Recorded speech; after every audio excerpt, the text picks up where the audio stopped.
فاروق پتافی، یہ جو جنگ ہو رہی ہے مشرق وسطیٰ میں، کیا یہ جلدی ختم ہونے کا کوئی امکان ہے؟ مجھے آدھا سوال سمجھ آیا، لیکن پہلے اگر آپ کی جو اجازت ہو مڈل تو ایسٹ یہ میں آپ ہو نے جو رہی ہے، سیٹلائٹس کی بات کی اس جی کے بارے میں بات کریں۔ ضرور ضرور ضرور۔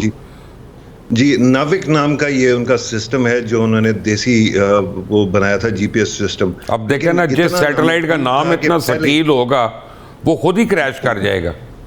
جی سر جی، اس میں سے پہلے بھی جو ہے نا 11 میں سے صرف ٹوٹل 3 ہی چل رہے تھے اور اب وہ خراب ہو گئے ہیں، تو آپ دیکھ لیں۔ اس کو بھی اپنا، اگر اس کے سر پہ ناریل پھوڑا ہوگا، نیچے لیمو کیا ہوگا، مرچیں دی ہوں گی تو نہیں دی ہوگی، جیسے رافیل کی مت مار دی تھی، تو سیٹلائٹ کی بھی مت وجنی ہے نا وہ تو۔ جی ویسے بھی آپ کی ایک اور بات بڑی ایسٹیوٹ تھی جب آپ نے کہا نا کہ انڈیا جو ہے وہ زیادہ تر یہ سافٹ ویئر میں ہے یا پھر آؤٹ سورسنگ میں ہے۔ اگر آج کے دن بینکنگ سسٹم دنیا کا کوبال نام کے پرانی ایکسٹنکٹ لینگویج کو ختم کر دے تو میرے خیال میں 90% انڈیا کی تو ساری دکانیں ٹھپ ہو جائیں گی۔ لیکن انڈیا کے پاس 2-3 چیزیں ہیں سر، ایک تو اس کا ڈپلومیٹک کلاؤٹ ہے اور دوسرا اس کا اکنامک کلاؤٹ ہے، اور اس کو میں جوڑوں گا آپ کے سوال سے جو آپ نے ابھی کیا مشرق وسطیٰ کا، خاص طور پہ ایران کا، اور اس کا تھوڑا سا بیک گراؤنڈ دیکھ لیں کہ یہ اتفاق نہیں ہے۔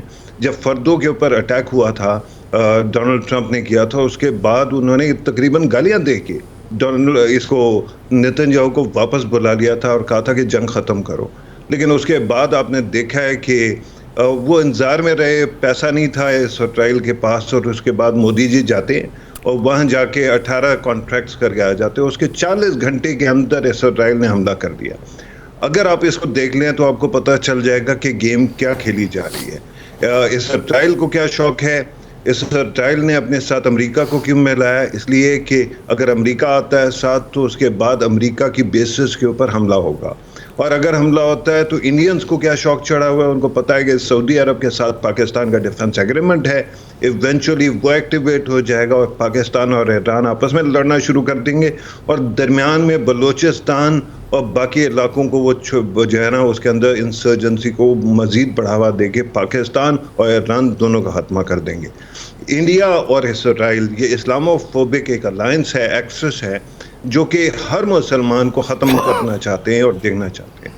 تو میرے خیال میں اس وقت سب سے امپورٹنٹ بات یہ ہے کہ اپنے ایرانی دوستوں کو بھی سمجھایا جائے کہ یہ جو عرب کنٹریز ہیں اس کے اوپر نہ اٹیک کریں، کیونکہ اگر آپ کرتے ہیں تو ایونچولی آپ ایک بات کر رہے ہیں، ایک منٹ، جو فورن آفس کا ایمبٹ ہے میں اسے پڑھنا ہی نہیں چاہتا، نہ میرا، نہ آپ کا، نہ رضا صاحب کا، نہ خالد صاحب کا۔ ہمارا کام، ہم یہ نہیں فورن آفس کو بتائیں کہ کیا کرے، ہم تو انالیسس دے سکتے ہیں کہ what is going on right now and you know what we think. جیسے ابھی رضا صاحب نے کہا نا کہ میں دوست نہیں ہوں اس کا، لیکن میں آپ کو یہ بتا سکتا ہوں کہ اس کو چل کیا ہوئی ہے ایک دم سے، تو وہ ہم چل کے متعلق اب ڈسکرائب کر رہے تھے۔ جی میں کانٹیکسٹ باندھ رہا تھا پہلے، لیکن میں آپ کو صرف یہ بتا رہا ہوں کہ آپ کانٹیکسٹ باندھیں گے، اتنی لمبی سے تراویح ہوتی ہیں، شو نہیں ہوتا ہمارا سر، آپ اپنا چھوٹا چھوٹا کریں، برداشت کر لیں سر، آپ برداشت کر لیں۔ اچھا، اس کا کانٹیکسٹ تو میں نے حاضر کر دیا، لیکن اب یہ ہے کہ اگر آپ ابھی بھی دیکھیں کہ اب نئے ہرمز کے اوپر خاص طور پہ وہ جو خرگ نام کا ایک ٹاپو ہے، ایک جزیرہ ہے، اس پہ امریکہ نے حملہ کیا ہے، اس کی وجہ سے اب لگ رہا ہے کہ کوئی نہ کوئی اٹیک ضرور ہوگا یو اے ای کے اوپر، تو خاص طور وہ تو ایران نے کہہ دیا آج نا، وہ تو ایران نے کہہ دیا ہے، انہوں نے کہہ دیا ہم ہر پورٹ پہ کریں گے حملہ، لوگوں کو انہوں نے وارن کیا کہ نکل جائیں۔ سر اس کا نقصان کیا ہوگا؟ اب دیکھیں ایک سائڈ پہ تو سارے عرب کنٹریز امریکہ سے کہیں گے یہاں سے نکلو، اس کے بعد اس علاقے کا جو صرف واحد جو ہے نا گنڈا رہ جائے گا وہ اسرائیل رہ جائے گا، اور آپ ان تمام ممالک کو اسرائیل کی جھولی میں چلیں میں آتا ہوں اس پہ، یہ ایک امپورٹنٹ فیکٹر ہے رضا، پروبیبلی میری آپ سمجھ لیں چڑیل نے مجھے بتایا، آپ سمجھ لیں کہ میری انفارمیشن ہے کہ اگلے 3 دن میں یمن کے ہوتیز جو ہیں they will be asked to close یہ باب المندب کو، تو مجھے نہیں پتا تب تک اسٹریٹ آف ہارمز کھلتا ہے کہ نہیں کھلتا، لیکن اگر یہاں پہ اٹیمپٹ ہوتا ہے اس کو کھلوانے کا فورسبلی، تو وہ باب المندب کو بند کرنے کے بھی چکر میں ہے، تو پھر دیر goes 40% more of the energy supplies. So these are not really solutions to the problem. They are creating more spanners in the wheel. یہ کون ایڈوائز کر رہا ہے اس طرح کی، اور کس طرح ان کو روکا جا سکتا ہے؟